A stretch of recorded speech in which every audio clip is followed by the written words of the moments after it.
The sprawling indictment alleges Donald Trump and his allies knew they had lost the 2020 election and joined a conspiracy to unlawfully cling to power. The defendants engaged in a criminal racketeering enterprise.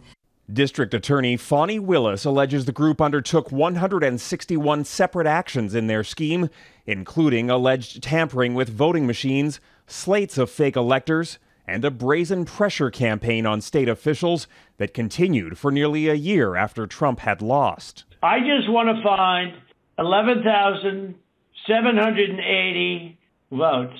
She doesn't have to prove that Trump was actually engaged in any of the activities that were criminal. It's just that he's part of a criminal organization.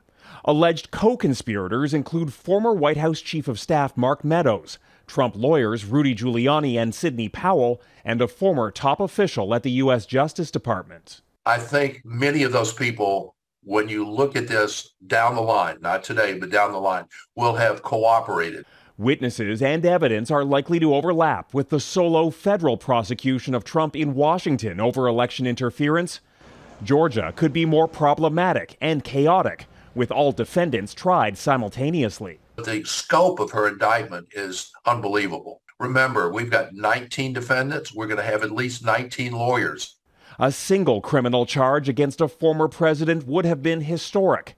Trump now faces a staggering 91 felony counts across 4 different cases. Thank you, everybody. Through it all, Republican voters have stuck by him, believing, as they did with his election lies, that he is the victim.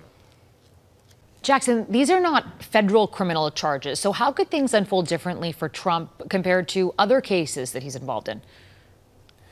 Well, Farah, a state-level prosecution will play out very differently for Mr. Trump. He will all but certainly have a mugshot taken. The trial is likely to be televised. And the key difference here, if he is ultimately convicted, he cannot be pardoned by any future president or even by the governor of the state of Georgia. Jackson Proskow in Washington, thank you for that.